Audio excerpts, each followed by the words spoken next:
Buenas noches a todos, ¿me escuchan bien?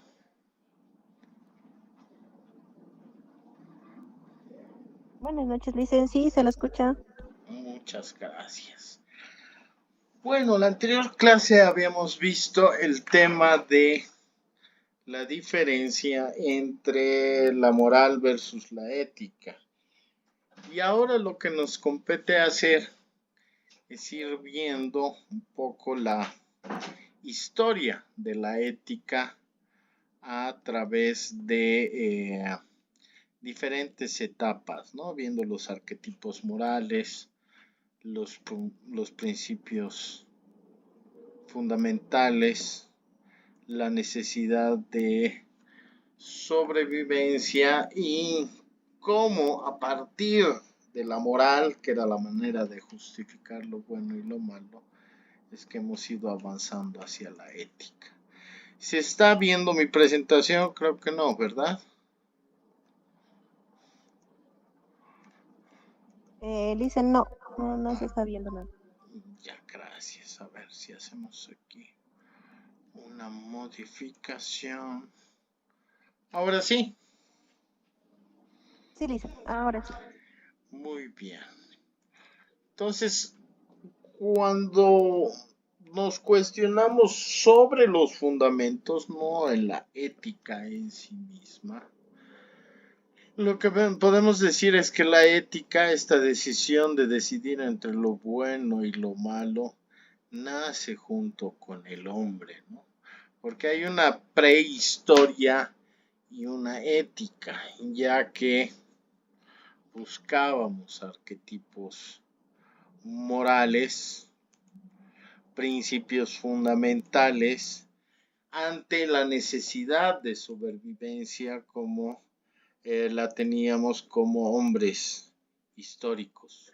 Entonces, incluso para la caza, para el tema de la pesca, para llevar a cabo nuestras actividades como hombre prehistórico, necesitábamos maneras de justificar qué considerábamos en ese momento lo bueno y lo malo. Y si ustedes se acuerdan, la moral de lo que parte es justamente de principios. Principios en los que estamos justificando nuestras actitudes y nuestras acciones en función al cumplimiento de esos principios. Entonces, como prehistoria, ya también juzgábamos sobre nuestras acciones y en función a esas acciones es que empezamos a tener los orígenes de la moral.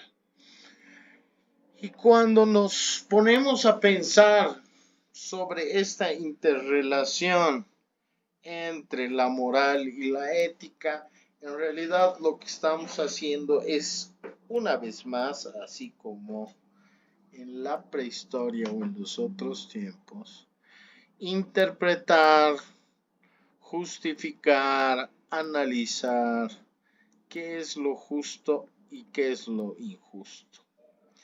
Pero la ética va más allá y nos hace la consulta de por qué es justo, por qué es injusto, cuándo, en qué época o ante qué circunstancia esta, que esta toma de decisiones, acción, actividad ha de ser justa o injusta.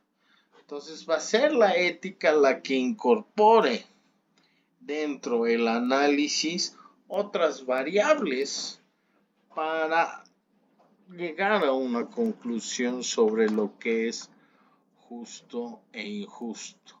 Pero esto tiene un proceso histórico, un proceso en el que nace en la antigua Grecia y surge como parte de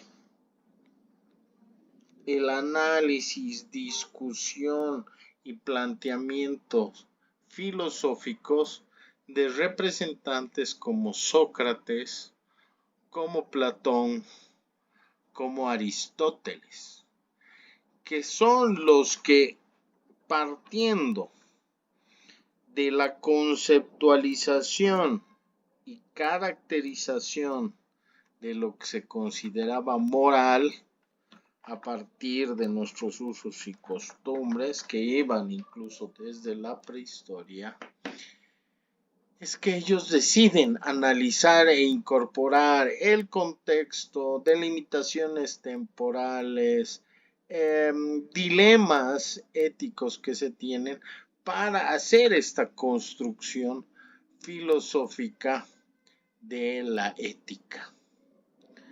Entonces, en la antigua Grecia, lo que se buscaba es que estos principios que se nos habían dado inicialmente, ni cuando no se justificaba el por qué deberíamos comportarnos a partir de estos principios morales, es que los filósofos quieren incorporar el autoconocimiento. Entonces va a ser en la antigua Grecia donde a partir de la búsqueda de la excelencia se va a utilizar tanto a la moral como al autoconocimiento como una herramienta, si quieren, de crecimiento, de desarrollo de las culturas. Pero si nos vamos más al contexto, podríamos decir que la ética surge de una escuela clásica, donde los comportamientos de excelencia moral se consideraban fundamentales para el desarrollo no solo de la sociedad, sino también del individuo y de sus organizaciones. Entonces, desde este horizonte de visibilidad filosófico, lo importante era cumplir con estos principios morales para poder considerar que estábamos avanzando y nos estábamos convirtiendo en mejores personas, en mejores regiones, en mejores sociedades. Entonces, al buscar esta excelencia en la moral y el autoconocimiento, la ética, vamos a denominarla por el contexto griega, va a surgir de forma fundamental a partir de dos términos. Uno va a ser el arete y el otro va a ser la eudoimonía. Si traducimos al español, estos principios se convertirían en felicidad y virtud. Entonces, para poder lograr esa excelencia moral, nosotros deberíamos buscar la felicidad y además construir, consolidar, solidimentar y proteger nuestras virtudes.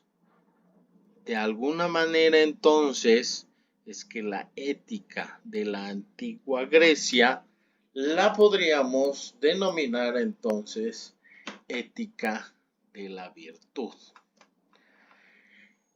Uno de los representantes más importantes de este surgimiento de la ética y de estos análisis va a ser Platón, que a partir de la incorporación de lo que él denominaba la autodeterminación, el autoconocimiento y esa excelencia moral, quiere contextualizar que nuestras decisiones y nuestras acciones, primero de forma individual, están respaldadas por la inmortalidad del alma. Entonces se empieza ya una discusión sobre la importancia del alma dentro del cuerpo en la toma de decisiones y la inmortalidad del alma ante temas de injusticia, ante posibles conflictos sociales. Otra de las variables que incluye Platón va a ser entonces la de la purificación y de la sabiduría. Para Platón el hombre era puro, tenía una esencia pura. No entendía cuál esa mirada a poder realizar el mal, sino más bien ante su libertad y el no tener ninguna restricción, él podía actuar de forma pura.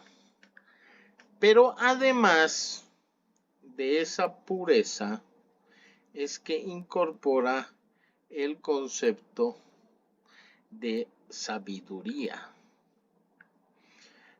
Desde nuestro punto de vista hoy en día, ¿qué entendemos con sabiduría? De forma general, ¿qué me podrían ustedes decir que entienden con el término de sabiduría?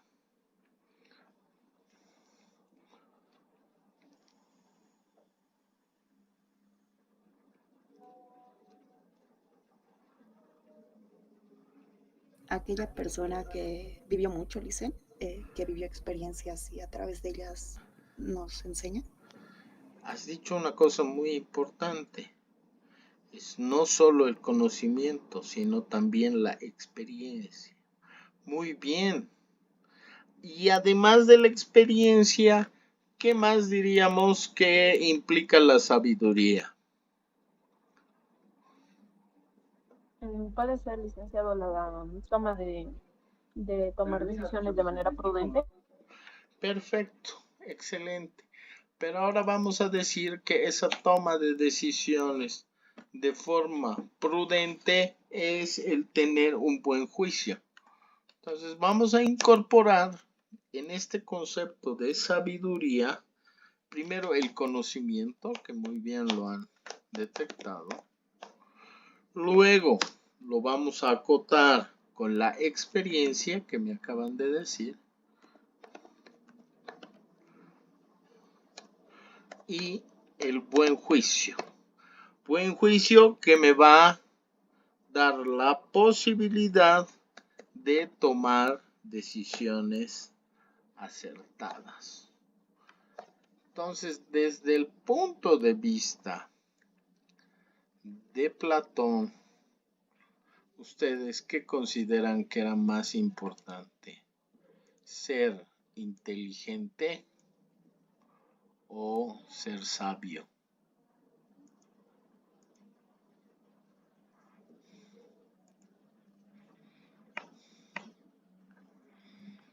Ser sabio, licenciado. Ser sabio. Y hoy en día, ¿qué valoramos más? ¿La inteligencia o la sabiduría? La sabiduría. Hoy en día,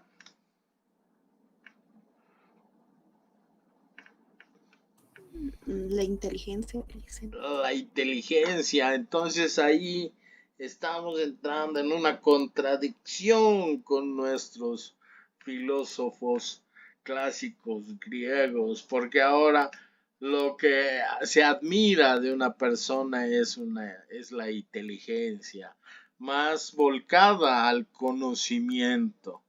Si bien tiene el conocimiento o tiene la agudeza mental de tomar decisiones rápidas, hemos ido desvalorizando su experiencia, que esto te lo da los años y te lo da haber errado muchas veces, y el buen juicio. Por eso es que Platón, para poder explicarnos esta necesidad de la excelencia moral, que luego se convertiría en una corriente filosófica de estudio, como la clásica que trata la ética, nos habla del mito de la caverna. Y ahora sí tengo el orgullo y la certeza de que ustedes saben qué es el mito de la caverna. Si lo han leído, si lo han escuchado, si lo han visto. Sabemos de lo que estamos hablando al hablar del mito de la caverna, ¿verdad?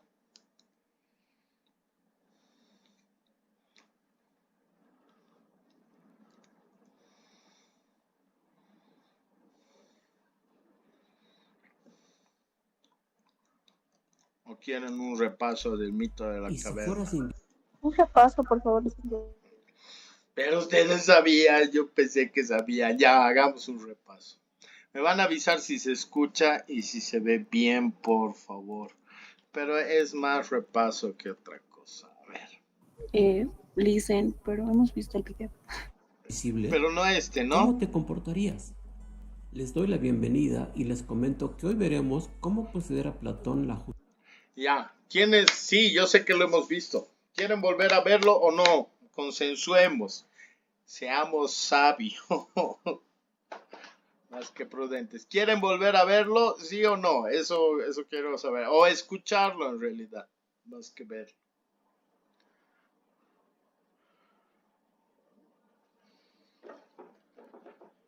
Manifiéstense.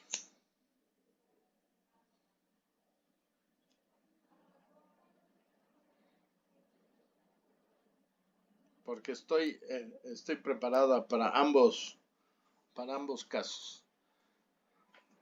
Sí, licenciado, si podríamos hacer un breve repaso. Muy bien, muy bien. Me avisan si se escucha. Justicia en la ciudad ideal. Para ello, nos basaremos en el libro 2 de la República.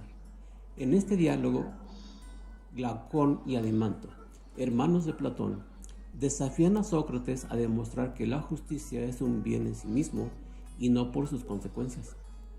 Sócrates propone buscar la justicia en una ciudad. De esta manera inicia el proyecto político y ético de Platón. El mito del anillo de Giges le sirve a Platón para poner en tela de juicio la naturaleza de la justicia y la moralidad. Argumenta que, si los hombres pudieran actuar sin ser vistos ni castigados, harían el mal y no el bien. Pone en boca de su hermano Glaucón el argumento donde se afirma que los hombres son injustos por naturaleza y solo actúan justamente por miedo a las consecuencias. Glaucón afirma que la justicia es un bien que practican los hombres por miedo al castigo o por beneficio personal, pero, en realidad, todos preferirían ser injustos si pudieran hacerlo sin consecuencias. Es aquí donde entra el mito del anillo de Giges, que dice lo siguiente. Giges era pastor del rey de Lidia. Después de una borrasca seguida de violentas sacudidas, la tierra se abrió en el paraje mismo donde pasían sus ganados. Lleno de asombro a la vista de este suceso, bajó por aquella hendidura y, entre otras cosas sorprendentes que se cuentan, vio un caballo de bronce en cuyo vientre había abiertas unas pequeñas puertas, por las que se asomó la cabeza para ver lo que había en las entrañas de ese animal, y se encontró con un cadáver de talla aparentemente superior a la humana. Este cadáver estaba desnudo y solo tenía en un dedo un anillo de oro. Giges lo cogió y se retiró. Posteriormente, habiéndose reunido los pastores en la forma acostumbrada al cabo de un mes, para dar razón al rey del estado de sus ganados, Giges concurrió a esta asamblea llevando en el dedo su anillo. Se sentó entre los pastores.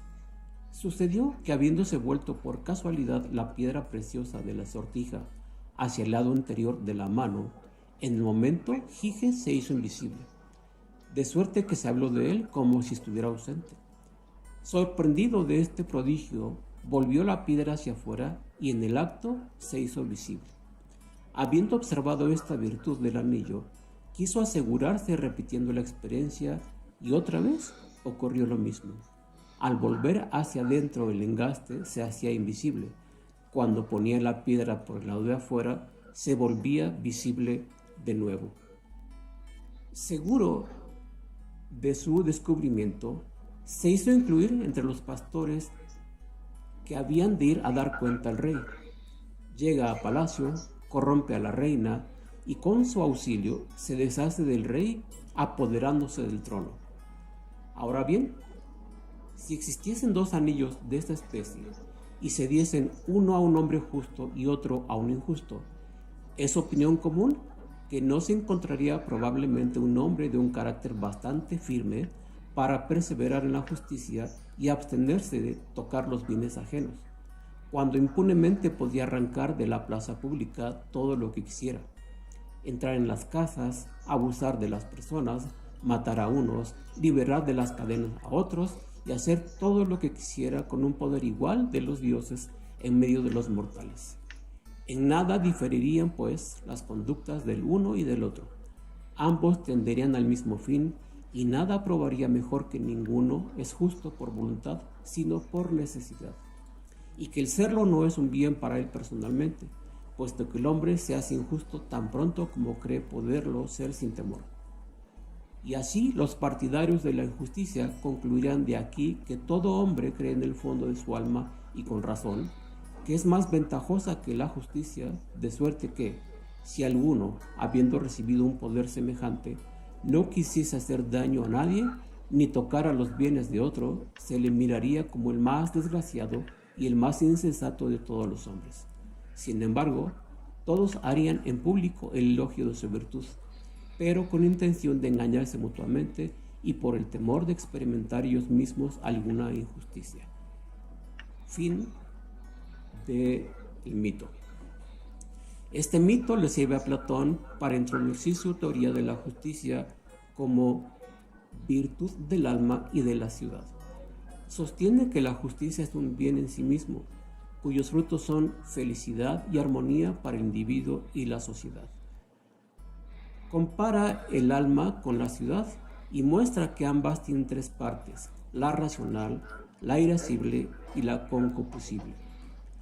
En la ciudad ideal de Platón, cada persona cumple la función que le corresponde, de acuerdo a su naturaleza y su capacidad. Distingue tres clases sociales: gobernantes, guardianes y productores. Los gobernantes son los más sabios y virtuosos, dirigen la ciudad con prudencia. Los guardianes son los más fuertes y valientes, defienden la ciudad con valor. Los productores son los más numerosos y diversos y se encargan de satisfacer las necesidades materiales de la ciudad con templanza.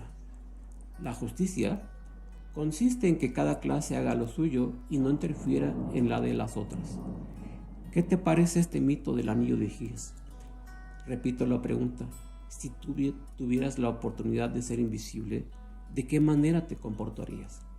No necesitamos que alguien nos vea para poder hacer el bien. Te invito para que me sigas en un próximo video y por favor, deseo que tengas un excelente día. Hasta luego. Excelente.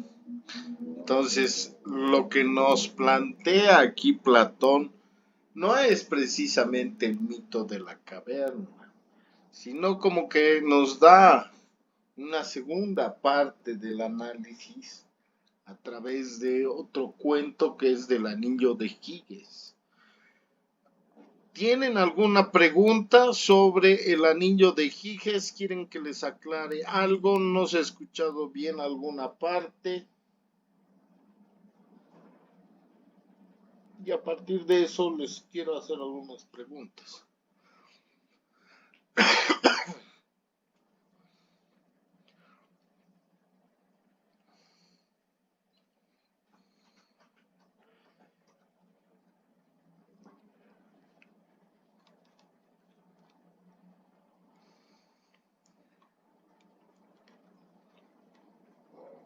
Si recapitulamos el mito de la caverna, lo que nos planteaba es que en determinadas circunstancias a nosotros se nos presenta o se nos describe una realidad. Cuando estaban dentro de la caverna, tenías ciertas visiones de las sombras de una determinada forma, y el conflicto se producía en el momento en el que alguien podía desprenderse de esas cadenas y lograba salir de esa cueva y poder ver otro tipo de realidad fuera de la cueva. Entonces encontraba que lo que veía dentro de la cueva eran sombras que no correspondían a la realidad. Es como entrarse a Toro Toro o entrarse a la cueva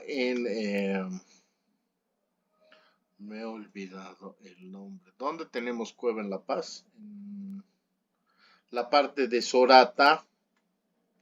Y el solo guiarnos por las sombras y creer que esas sombras es la única realidad. Y a partir de ese mi encuentro con las sombras, darle un sentido y pensar que no hay nada más allá fuera de esas sombras. Entonces, Platón ahí lo que nos plantea es que unos cuantos pueden encontrar que hay diferentes realidades y que con la que no estamos más cómodos es con la que se nos presenta o con la que nos inducen a tomar una posición o hacer cierta elección, pero relacionada, si quieren, con esa moral, con esos principios dados que no podemos criticar, que no podemos cuestionar. Pero ahora veamos la segunda parte. Lo que nos plantea Platón es que el ser humano por naturaleza debería, bajo estos planteamientos, ser justo, buscar esa felicidad y ser virtuoso. Es decir, que a partir de los principios morales con los que lo han formado y se le ha ido enseñando, es capaz de tener una toma de decisiones justa y hacer de su vida virtuosa. Es decir, en función a sus valores y sus principios. Pero a través del cuento del anillo de Giges, lo que hace es preguntarnos, y ahora yo les paso la pregunta a ustedes, ¿qué tipo de superpoder les gustaría tener? Vamos a volver a grabar. Muy bien. Adriana, ¿qué superpoder te gustaría tener? Uy, Lizan, a mí leer la mente, saber qué es lo que piensa la gente. Leer la mente, excelente. ¿Qué harías leyendo la mente? Que, a ver, trataría de ayudar a la gente, me encanta ayudar. ¿La Tal vez ayudarías? dentro de mis posibilidades, en todo lo que pueda.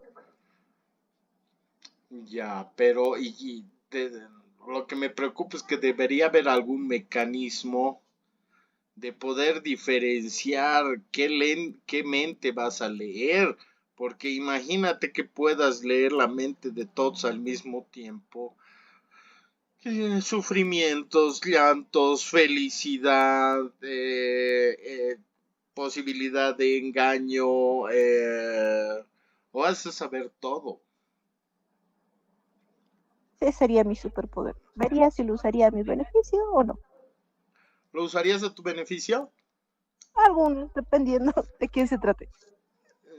Vamos donde la casera y tenemos que comprar esa bebida espirituosa negrita y le dices quiero una de 2 litros y te dice 15, pero en su mente está diciendo esta en realidad vale 11, entonces estoy ganando 4 pesos de no haber hecho nada. ¿Qué harías en ese caso? ¿Le compras o no le compras? No le compraría, bueno, le compraría, pero le diría, no, allá está 11. A mí no me engaña. Claro.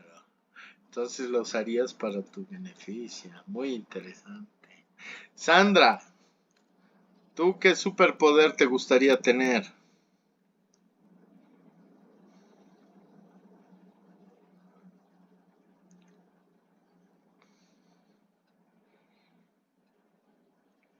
Sandrita, ¿estás ahí o me has dejado en... o me estás gosteando o me has dejado ahí para escucharme nomás?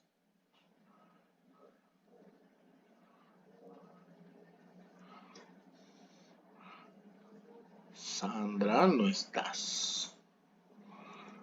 ¿Quién más? Buenas noches, Sandra. Estás en clases muy bien.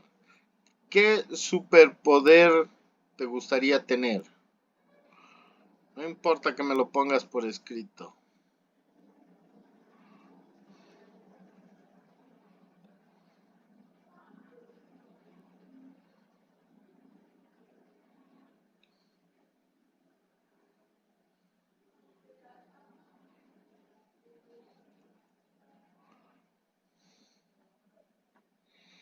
Mientras Sandra espera, le vamos a preguntar a Álvaro. Álvaro, buenas noches. ¿Qué superpoder te gustaría tener?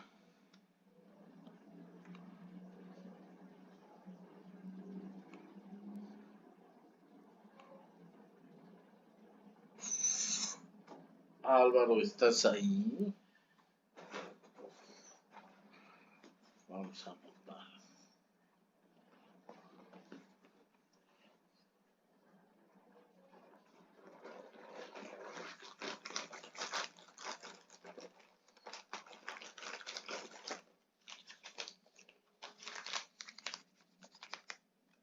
Álvaro, no. Betty, buenas noches. ¿Estás ahí? Buenas noches, licenciado. Buenas noches, Betty. ¿Qué superpoder te gustaría tener? Me gustaría controlar el tiempo. Tum, tum, tum, tum. O sea, que tú decidas cuándo va a haber lluvia, cuándo va a ser sol. ¿A eso nos referimos o lo harías el tiempo más lento para que te alcance a hacer todo y Eh, que de los otros pase despacito? Me gustaría alargar el tiempo, que hubiera más tiempo. Como el Flash, digamos, ¿no? O sea, para él tiene la posibilidad de hacer todo rápido y nosotros tenemos un tiempo más lento. Exacto. Ya, ¿cómo lo usarías? Así como el Chapulín, le harías que ponga la torta en su cara, ¿sí? En beneficio mío. En beneficio tuyo. Perfecto. Muchas gracias, Betty. Estrellita, buenas noches. ¿Estás en clases? Sí, licenciado, buenas noches. Buenas noches. ¿Qué superpoder a ti te gustaría tener? En realidad me gustaría tener varios poderes, licenciado. Dime uno, el que más importante. Mm, Tal vez fuerza. Fuerza, muy bien. ¿Qué harías con la fuerza? Ayudaría creo que a los animalitos. Ah, ya los rescatarías Mm, del lugar. Los Pe- rescataría. Pero y después de eso seguirían su vida como un Superman. Sí, más o menos como la Mujer Maravilla. Ah, perdón, como la Mujer Maravilla. Y el lazo de la verdad también, ¿te gustaría También, tenerlo? sí, sí, licenciado, me gustaría tener el lazo de la verdad. ¿Qué harías con el lazo de la verdad? Mm, Lo utilizaría en beneficio mío. Muy bien, gracias, Estrella. Jaime, ¿estás?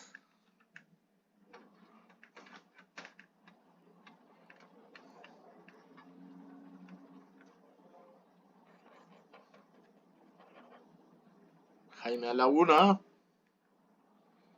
Jaime a las 2. Jaime a las 3. Ángel.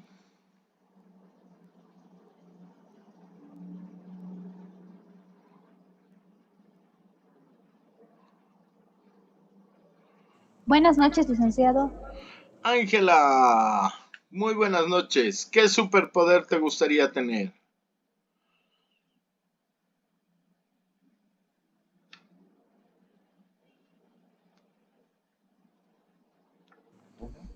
Lice, tal vez el viajar en el tiempo.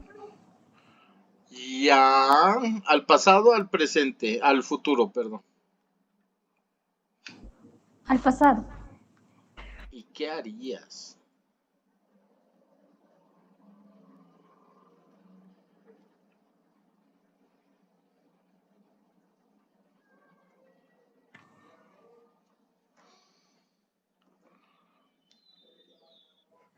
Tal vez, Lice, para en cierta parte salvar a mis seres queridos que tal vez han muerto en un accidente, tal vez para evitar eso, ¿no? Y también a mis animalitos. Ya, para corregir algunas malas decisiones que se han tomado en la antigüedad y poder tratar de revertir eso, ¿no? Pero te has puesto a pensar, Ángela, ¿tú crees que te harían caso?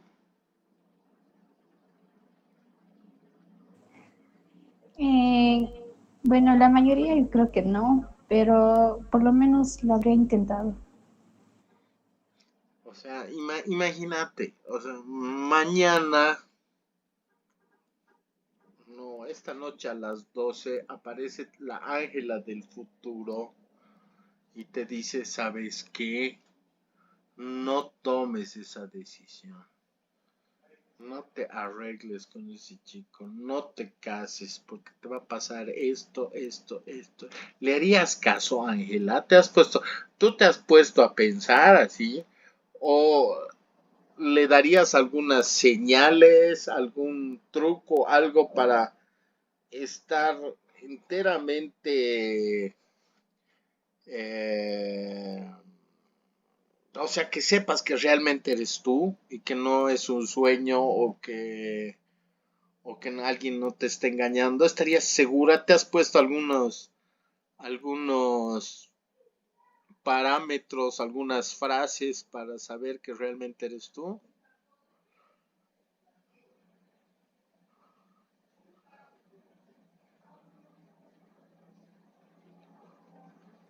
La verdad, no lo había pensado bien de ese lado, pero ahora analizándolo bien, sí, porque para que se dé cuenta de que realmente estoy diciendo la verdad, ¿no? O para que le daría indicios o tal vez le diría, esto va a suceder y te vas a dar cuenta que todo va a pasar de ahí, todo eso.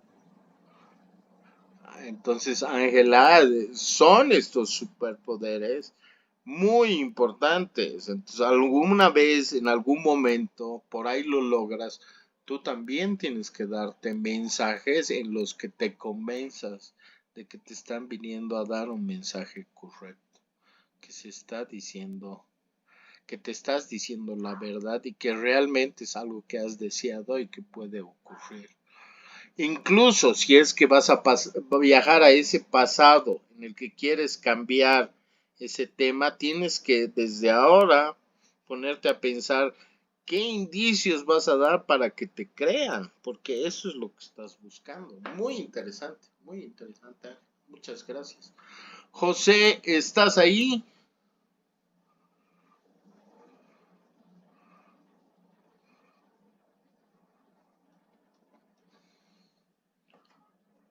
José a la 1, José a las 2, José Miguel Choque. Nicole, buenas noches, ¿estás ahí? Buenas noches, licenciado. ¿Me escucha? Te escucho muy bien, Nicole. ¿Cuál sería tu superpoder? El poder salvar a las personas. No te he escuchado, perdón. Poder sanar a las personas. Ah, muy bien.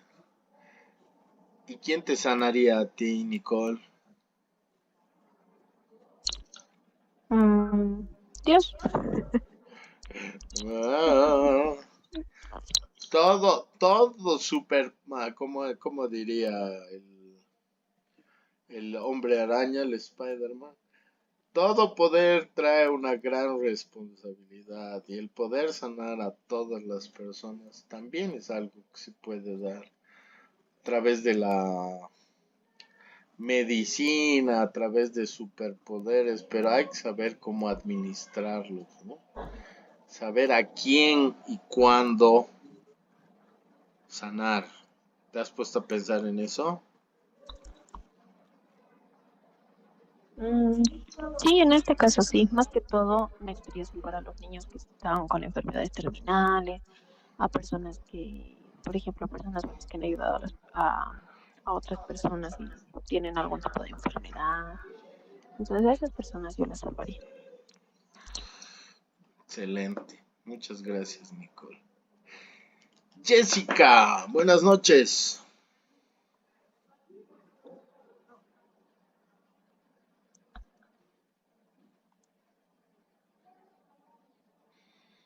Jessica María, ¿estás?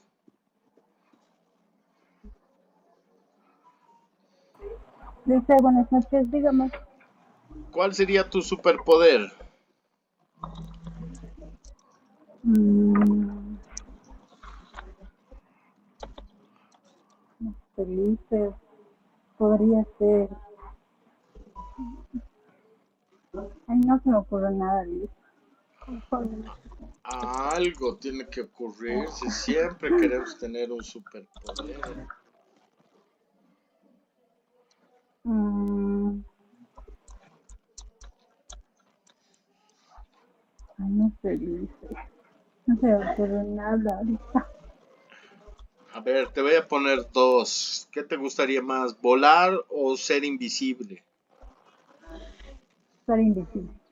Ser invisible, excelente. ¿Y qué harías cuando seas invisible? Todo, ¿qué no harías? Liz, esa pregunta. Entrarías al baño de los chicos, lo primero. No, pues no sé, Liz, no creo, no sé. Entrarías a un banco. Ah, probablemente. Ah, muy bien. Gracias, gracias, Jessica. Sandrita, ¿estás ahí?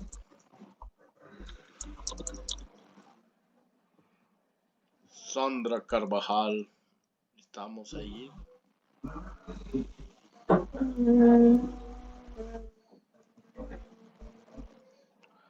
Sandra a la una, Sandra a las dos, Sandra a las tres. Muy bien. Entonces, espérame un ratito. Sandra Carvajal.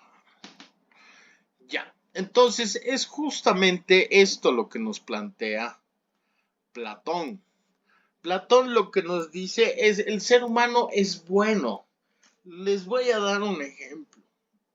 Va a haber un hombre que se llame Huygens que dentro de una planicie va a encontrar como que un meteorito se había caído, ya, pero en el meteorito había una especie de ciervo enorme de oro donde estaba hueco y adentro había un hombre que lo estaba manipulando y el hombre estaba desnudo y solo tenía un anillo.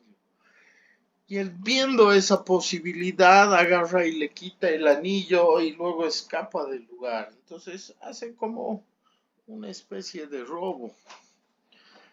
Pero en las conversaciones que tiene dentro, vamos a modificar un poco el, el mito.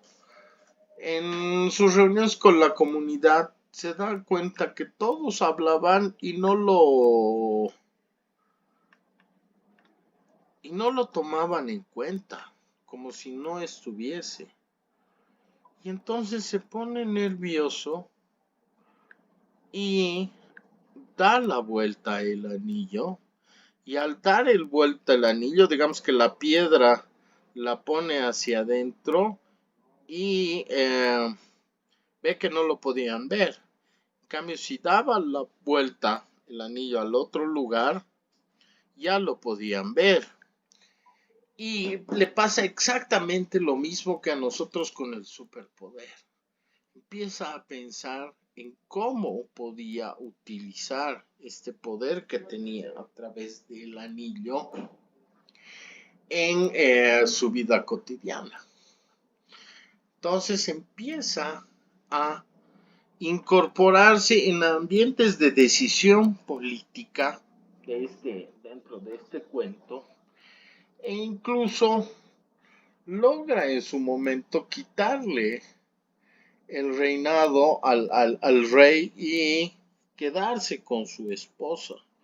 ¿Por qué? Porque aprovechando de esa invisibilidad, él podía hacer cosas que desde nuestro planteamiento de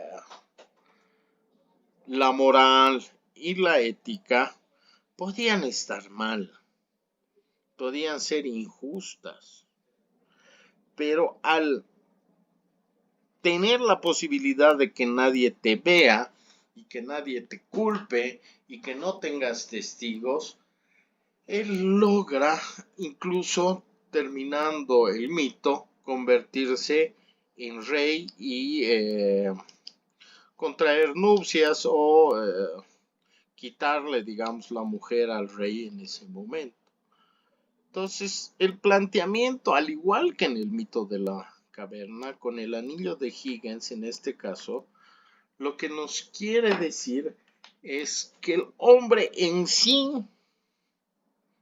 vamos a llamarlo natural, o si quieren lo vamos a relacionar con el hombre prehistórico, como hombre natural y puro, tampoco es bueno. Siempre va a actuar en función a sus necesidades y en función a sí mismo. No es que teniendo el superpoder se va a dedicar al bien, sino va a tratar de aprovecharse de ese poder. Por eso es que en esta búsqueda de la felicidad, para nuestro amigo Platón era importante la virtud.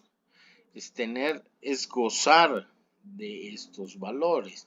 Y al plantearnos el anillo de Higgins, lo que nos dice es que siempre vamos a depender de la vista de los demás, de ese control primero familiar, después comunitario, y al decir comunitario me estoy hablando de mi región, de mi entorno, y por último el de la sociedad y del Estado, que es el que de alguna forma nos presiona a que dirijamos nuestras conductas a lo que ellos consideran o un grupo más grande considera que es lo bueno y que es lo malo.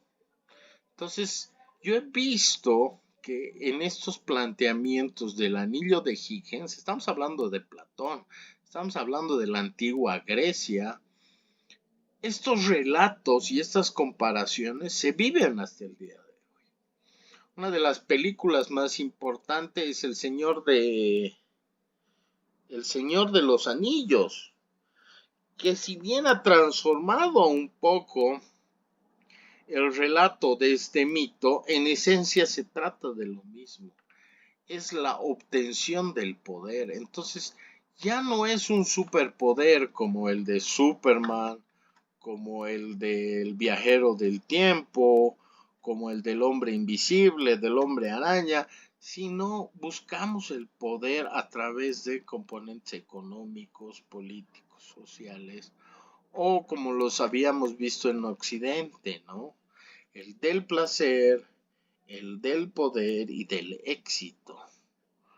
Entonces, para Platón, desde ese contexto, lo importante era mantener este control social o esta mirada de juicio de la sociedad, y por eso, para ser alguien ético, no solo contaba con que tengas el conocimiento, sino también la experiencia y un buen juicio. Y esto se tenía que estudiar, tenías que esforzarte en encontrarlo, y esa era la única posibilidad, que a partir de tus virtudes puedas llegar a la felicidad. Pero será muy bien la antigua Grecia, pero hasta nuestros días seguimos en esa competición entre cómo llegar a la felicidad. Entonces, para Platón existían 3 virtudes que eran fundamentales para llegar a la justicia, y de la justicia poder llegar luego a la felicidad. Entonces, para poder ser justo, primero tenías que tener templanza. ¿Alguien me puede decir qué es la templanza o qué consideran que es la templanza?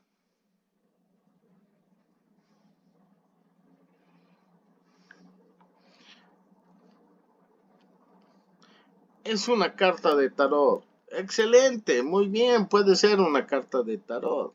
Pero ¿qué nos dice esa carta de tarot?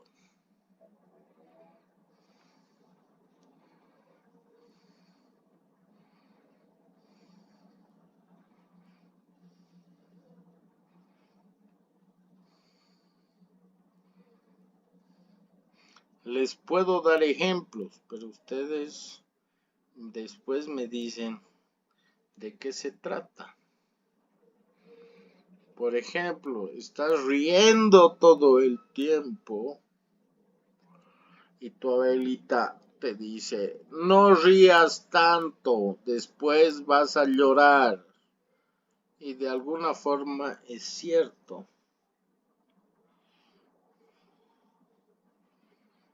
¿Qué otro ejemplo como ese me pueden dar?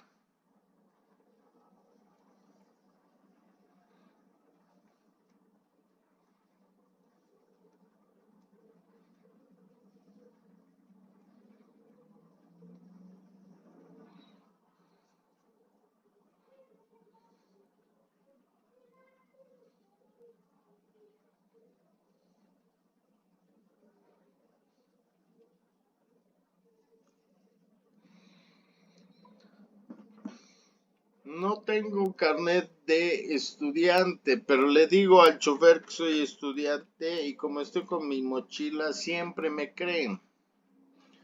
Hasta que un rato llega uno que no te cree y te dejó ahí todo confiado en el... No te llevó y llegaste tarde a tu universidad o a tu trabajo.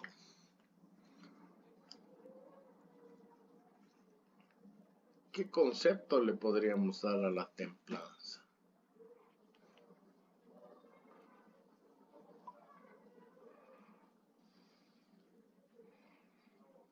El concepto de la templanza es la capacidad de actuar con mesura y autocontrol. Es decir, uno de los placeres más grandes es el de comer cosas ricas o dulces, pero debe haber un límite, y ahí es donde tú debes controlar cuál es ese justo medio. Está bien que te tomes tu jugo súper dulce o tu bebida azucarada súper dulce, pero ¿cuántos vasos o hasta cuándo? Está bien que te vayas a divertir un viernes, pero si lo haces todos los viernes o fines de semana, ya te puede crear también hasta un desequilibrio o enfermedad. Entonces, la templanza, esa capacidad de autocontrolarte, era importante para Platón. El otro era la fortaleza, no entendida como el superpoder de Superman de alzar edificios, autos, elefantes, sino la fortaleza de tu poder ponerte tus límites. Esta es la última vez que voy a hacer esto y no volver a recaer el siguiente viernes. O nunca más voy a llegar tarde, siempre voy a estar 5 minutos. No, y resulta que te pasó algo y volviste a caer. Entonces, tener la fortaleza de cumplir contigo mismo y con esos compromisos en función a tus virtudes que te estás señalando. Y luego el otro es la prudencia, el tratar con cuidado. No hablar por hablar, sino saber cuándo es posible hablar. O no quedarte callado todo el tiempo, sino entender la importancia de tu participación en determinados espacios, más allá de tu timidez, más allá de que seas de pocas palabras, el entender que hay espacios propicios e importantes para hacer conocer tu participación. Entonces, para Platón, dentro de ese conjunto de ideas o su mundo de ideas, la virtuosidad era la que nos posibilitaba llegar a ser justo, es decir, a hacer justicia. Y esto no solo iba a ser influido por nuestra inteligencia, sino también por nuestro conocimiento, esa necesidad de identificar información, identificar procedimientos que me faciliten ese conocimiento, pero además en el ejercicio, es decir, en que vaya ganando experiencia en esta toma de decisiones o en estos procedimientos de obtener la información. Pero además debería también implementar en esta práctica de la sabiduría la templanza, la fortaleza y la prudencia, que me lo entregan el conocimiento, la experiencia y la sabiduría. Y por otro lado, la falta, no, más bien vámonos por el otro lado. El ser ignorante se constituiría en no tener estas virtudes. Es decir, no tener conocimiento, no tener experiencia, no ser sabio, no ser justo, no buscar la información, no autorregularme y no ser prudente. Entonces, para Platón, el llegar a procesos de sabiduría te hacía feliz. En cambio, la falta de estos valores y de virtudes te hacía ignorante y por ende te hacía un infeliz. Hasta ahí alguna pregunta sobre Platón, sobre el tema de la ética y esta su relación con los valores o con los principios morales.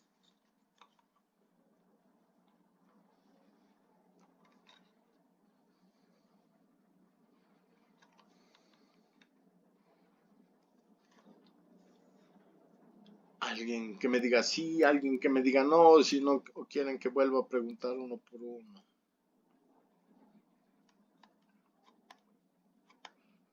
¿Tienen alguna pregunta hasta aquí? Está claro, licenciado. Está Muchísimas claro, gracias. Lice. Eso es, muy bien. Entonces pasémonos ahora a Aristóteles. Para Aristóteles, dentro, digamos, su doctrina, dentro de su formación, para él la búsqueda de la ética y esta su relación con la felicidad consistía en que cualquier arte o cualquier doctrina, ya sea en función a una acción o selección, se podría mejorar, se podría enderezar por algo que nos lleve hacia el bien. Entonces, para Aristóteles, toda decisión era perfectible, o toda acción o toda obra de arte podía mejorarse. Él lo que buscaba era superarse en relación a la calidad de las cosas. Para él también el encontrar la felicidad iba a estar relacionada con el tema de la virtud. Y de alguna forma, ¿qué hemos dicho que eran las virtudes? ¿Qué son las virtudes? Eso quiero que quede claro. Dígame, ¿qué son las virtudes?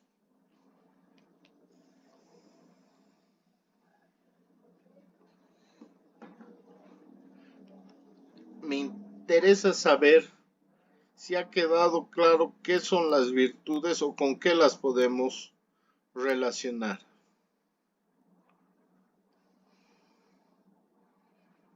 Lices, tal vez las virtudes son, ¿no?, las cualidades positivas que tiene cada individuo.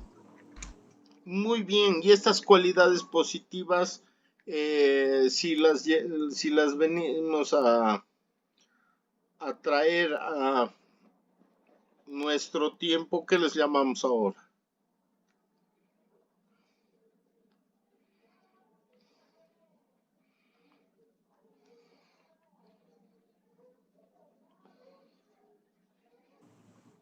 ¿Valores, Lice? Excelente, muy bien. Entonces, cuando nosotros hablamos de responsabilidad, honestidad, justicia, respeto, para ellos también las virtudes deberían concentrarse en la prudencia, en la justicia, en la fortaleza y en la templanza. O vistas desde un punto de vista más cristiano, serían la fe, la esperanza, son valores. Entonces, si ustedes se ponen a pensar, nos han ido cambiando hasta las terminologías. O sea, antes el perder las virtudes te llevaban a una infelicidad y te llevaban a ser un ignorante. Esto, con la evolución y transcurso de la historia, nos los han ido cambiando y nos han dicho, bueno, ya no hablemos de virtudes para alcanzar la felicidad, sino, ¿por qué no? Mejor hablamos de valores. Y si nos podemos analizar en nuestra actualidad, lo que se dice es sociedades han ido perdiendo los valores y ya son más individualistas, más quieren las cosas, son más inmediatos, quieren las cosas sin hacer esfuerzo, todo se lo merece. Pero esto ha sido un proceso en el que cuando nos concentrábamos en la antigüedad en virtudes, nos las han ido poniéndole azúcar o caramelizándolas y pasándolas de virtudes a valores. Y no es que si pierdas tus valores vas a ser un ignorante. A lo mejor tienes conocimientos, pero no te gusta aplicarlos. Entonces también para Aristóteles era muy importante el tema de consolidar la virtud, porque a partir de las virtudes es que ibas a conseguir la felicidad, y la felicidad era el fin de todas las acciones humanas y era el medio para alcanzar la justicia. Entonces tú eras justo y actuabas en función a tus virtudes para alcanzar la felicidad. Entonces, un hombre justo era aquel hombre que era feliz. Por eso es que nos dice que la felicidad se podía lograr practicando desde la justicia la implementación de nuestras virtudes complementarias. Y en diferencia de Platón, nos ponía también de la templanza, la prudencia y sobre todo el tema de la justicia. Recapitulemos qué era para Platón. Era templanza, fortaleza y prudencia, con lo que conseguías la justicia. En cambio, Aristóteles ya te incorporaba la justicia como una virtud a la que deberías complementarla con la templanza, que hemos dicho que se refiere a este autocontrol, al no ser ambicioso, al no tener exceso, sino buscar el justo medio y al ser prudente. Entonces hay una relación, pero también hay diferencias entre Platón y Aristóteles. Ahora, ¿hasta ahí alguna pregunta sobre Aristóteles?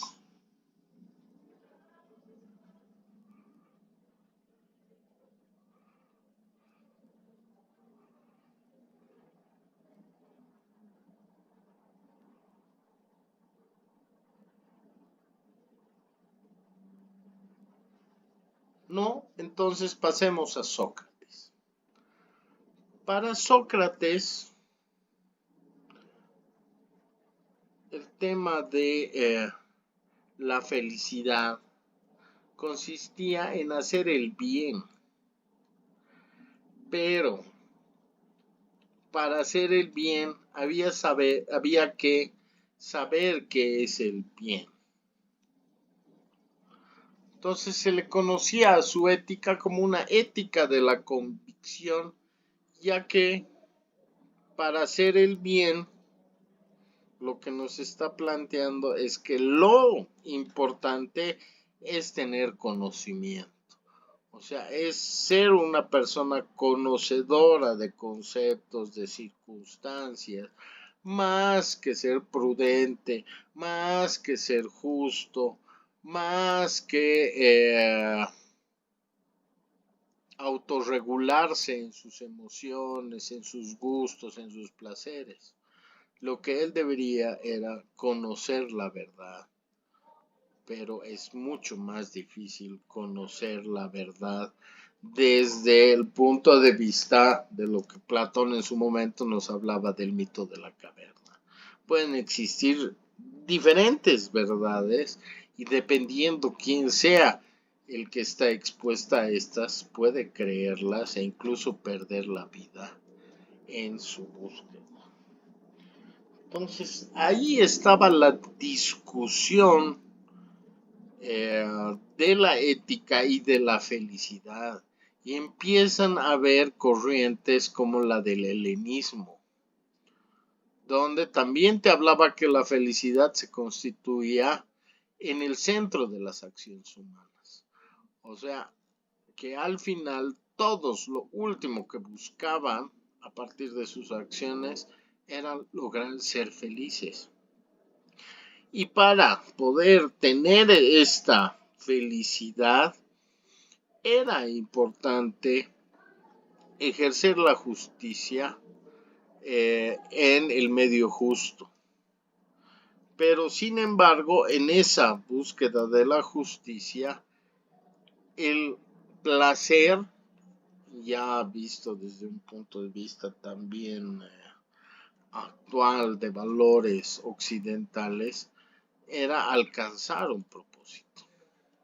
O sea, los hedonistas el placer lo concebían como algo sensible y la virtud estaba en alcanzar el justo medio de este placer. Vamos a desglosarlo un poco en función entonces a qué es el placer. El placer estaba regido y estaba relacionado con nuestras sensaciones. Entonces, los hedonistas lo que te decían es que no niegues ese placer, pero que trates de lograrlo en su justo medio. O sea, no abuses del placer, sino más bien trata de controlarlo. Y esto estaba también vinculado con las conductas, o sea, de que nos decía nuestra abuelita, no rías tanto porque después vas a llorar. Pero, por ejemplo, para Platón, ese justo medio, ¿en qué consistía? ¿Se acuerdan?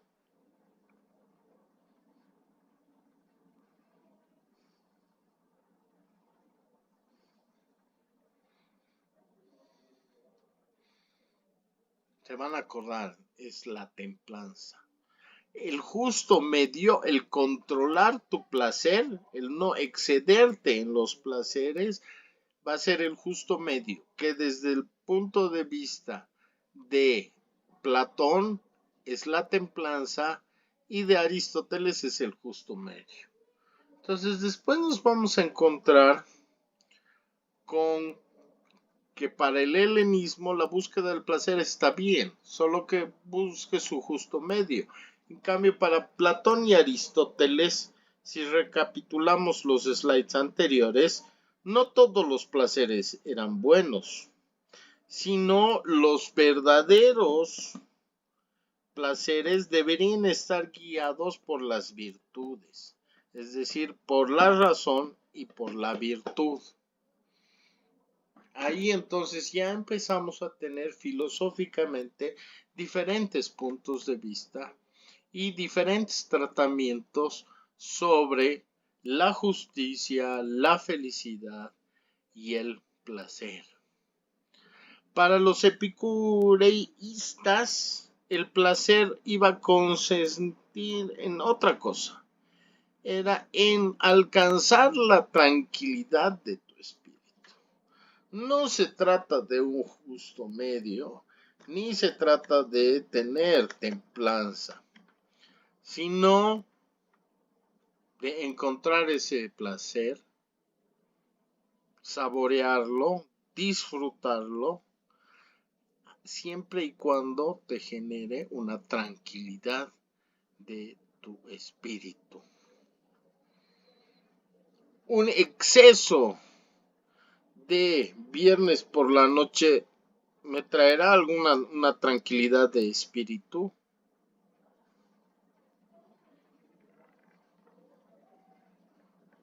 Estoy consiguiendo un placer, pero deja de ser placer al día siguiente cuando estoy con ¿qué?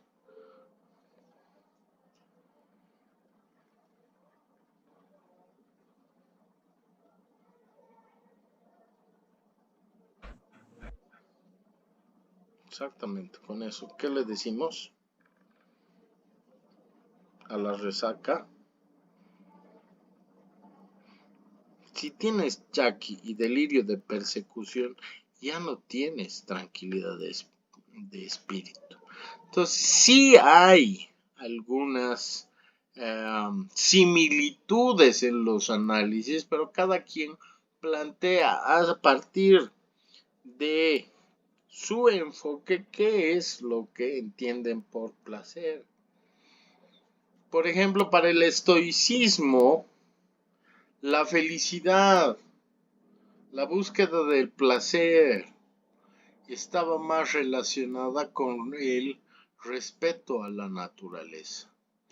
O sea, tú podías alcanzar una sabiduría moral o llegar a un comportamiento ético viviendo conforme a la naturaleza. Es decir, de alguna forma sí obtener placeres, pero midiendo hasta qué punto ese placer iba a dañar a otra persona. Es decir, los excesos ya te dejaban de dar placer. Si bien al principio te dan un grado de satisfacción o de placer. Si excedes ese límite, si ríes demasiado, definitivamente vas a empezar a llorar. Entonces, el placer va a ser el bien primero. Placer va a ser la ausencia de dolor en el cuerpo y la inquietud del alma, si es que nos referimos a Epicuro. Entonces aquí empieza a haber ya la dualidad entre qué son las virtudes y qué son los vicios.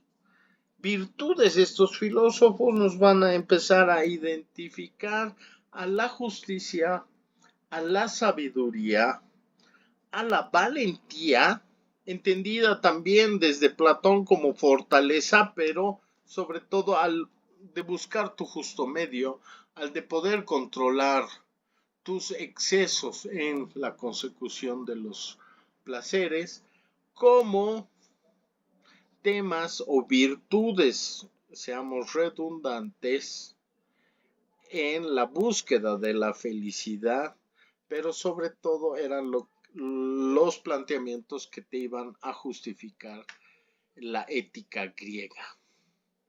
En cambio, los vicios, aquellos que Platón nos decía que era la ignorancia, los iban a identificar en la cobardía, en la injusticia, y estos iban a ser los principales obstáculos que no te permitieran llegar a esta felicidad y por ende no te iban a permitir llegar a una excelencia humana o a lo que Platón nos decía, excelencia en el comportamiento de la moral.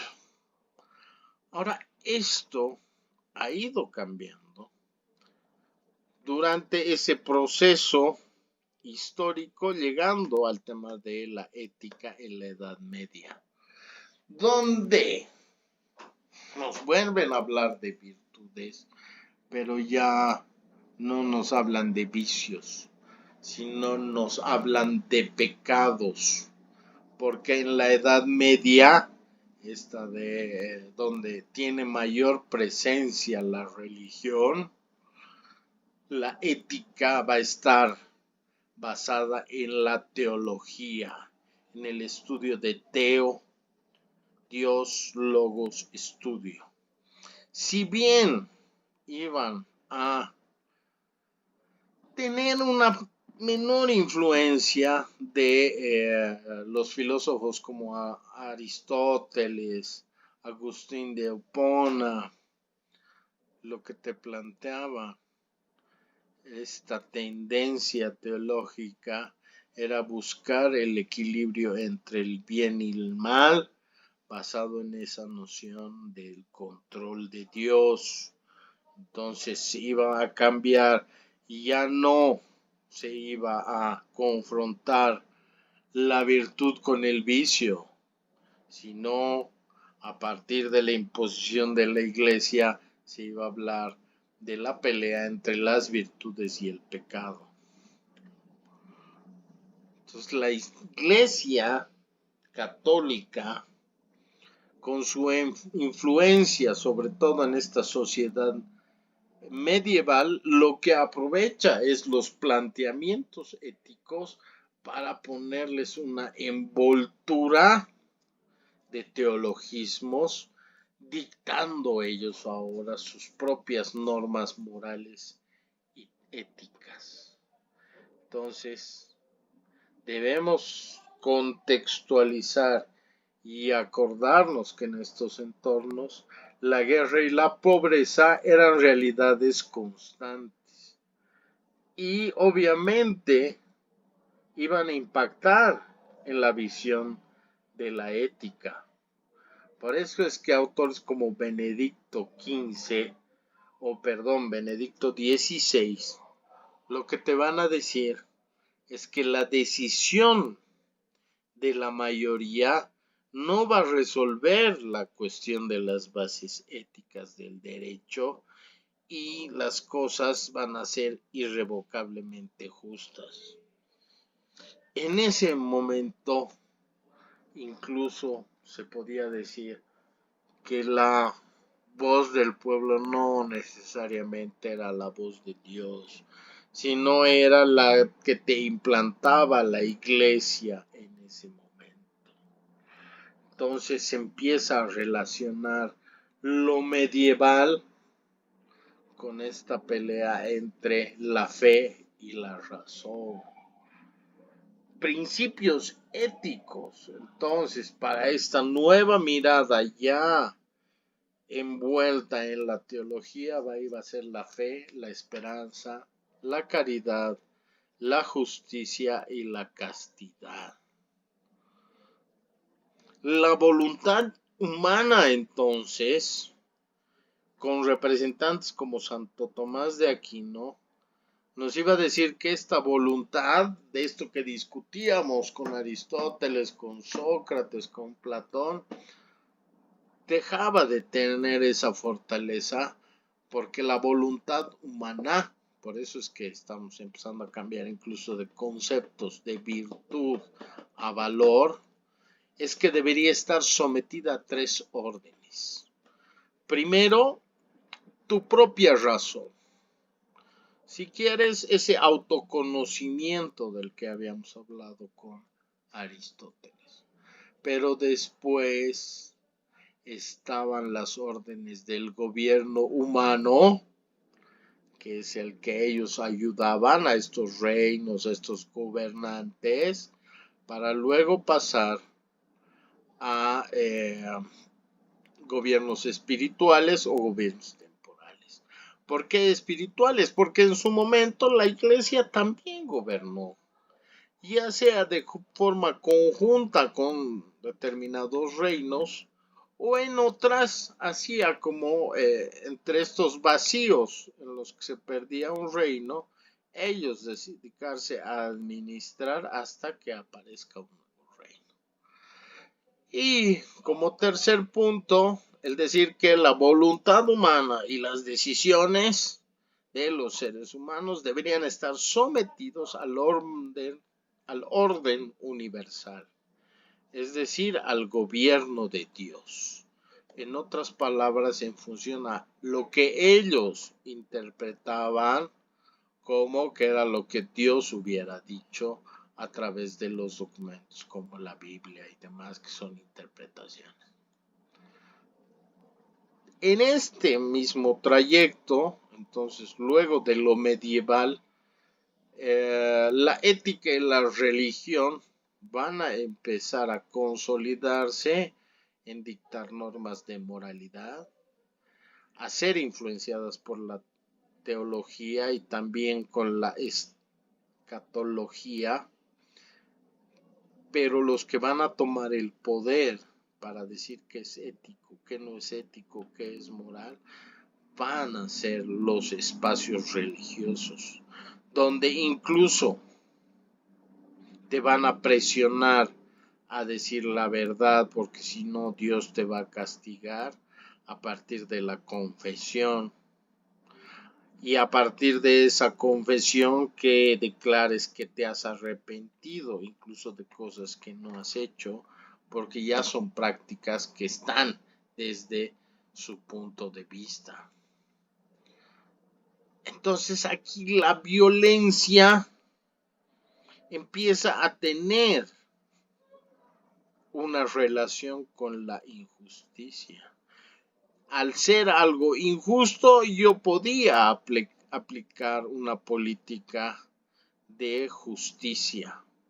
Ya no era tan fuerte mi necesidad de paz y equidad, de felicidad, sino que para que una política sea justa, yo te podría someter ante la cruz y la espada, porque mi ética ya iba a involucrar la guerra. Entonces empieza a generar una tensión entre aquellos que tienen el poder secular, es decir, los que están hacia el cristianismo, con las autoridades gubernamentales, o sea, de los imperios en ese momento. Entonces había un se compartía el poder en ambas esferas. De ahí es que, debido a las guerras y a la incorporación de esta imposición de la fuerza ante las injusticias, se empiezan a ver en la economía diferencias sociales. Y los que detenían el poder iban a tener un mayor adquisición, pero además estocamiento de riquezas. Entonces podían ser feroces, violentos, no importar de la vida de los demás, pero su ética, dado ese contexto de guerras, se iba a demostrar ante su caridad y su solidaridad. Entonces empiezan a surgir temas como la usura y la distribución de las ganancias o de las riquezas. En este trayecto histórico, entonces, también vamos a pasar por un pluralismo y un renacentismo, donde luego de haberle dado tanta importancia al tema religioso, va a surgir un mundo intelectual y político, donde la ciencia se va a tratar de imponer. Y a partir de planteamientos científicos es que vamos a poder determinar u otra vez tratar de dirigir a cómo debería ser la conducta humana. Entonces ahora lo que en anteriores movimientos se hablaba como felicidad, ahora se habla del amor como un principio universal de este renacimiento, de este medioevo, y va a pasar a identificarse con una noción generalizada del hombre humano, el humanitas, que vendría a ser el valor moral primordial en este contexto histórico. Entonces aquí el propósito del hombre era explicar a partir de su propia naturaleza qué es lo bueno y qué es lo malo que hacía a partir de la justicia. Vámonos ahora a la modernidad. Para la modernidad ha habido un tránsito en el que la moralidad debería comprenderse como un autogobierno o una autonomía del ser humano. Entonces se empieza a recuperar nociones filosóficas de la moral, donde ésta se dedicaba sustancialmente a crear y defender la concepción de autonomía individual, es decir, que nosotros tenemos la posibilidad de tomar nuestras propias decisiones en función a nuestra libertad, y al ser autónomos vamos a poder tomar una buena decisión. Entonces Nietzsche lo que te planteaba es que todo aquel que tiene una razón para vivir puede soportar cualquier forma de hacerlo. Y si quieren, de alguna forma, a partir de estos planteamientos nietzscheanos, empiezan a surgir valores como el de la responsabilidad. Si tengo una razón para vivir, puedo soportar cualquier forma de hacerlo. Estoy asumiendo que mis acciones van a beneficiar o van a perjudicar a alguien. Entonces ahí el valor de la responsabilidad.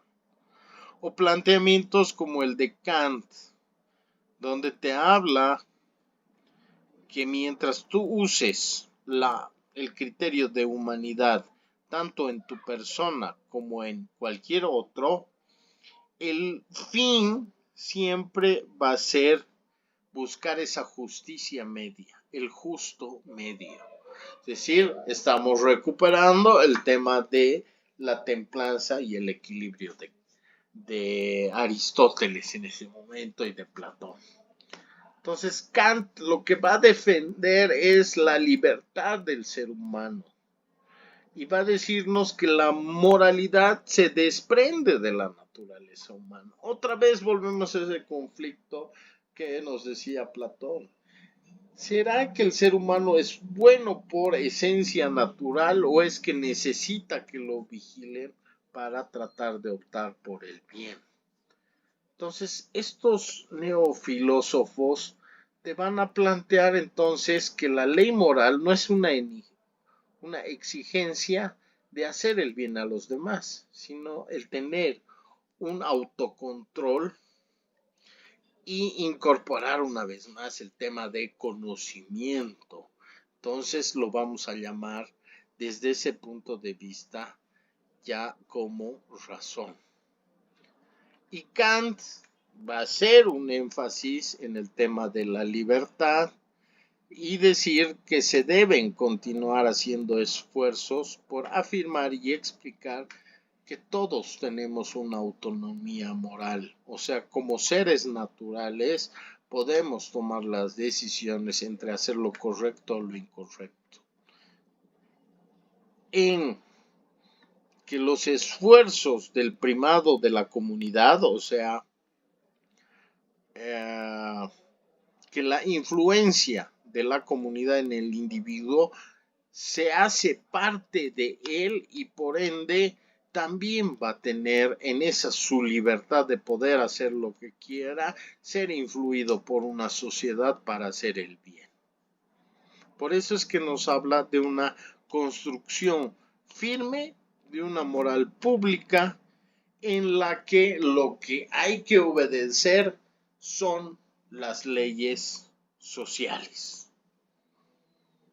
Por ende, empieza a surgir el nihilismo y el relativismo. Y a partir de eso pasaríamos a la ética de hoy.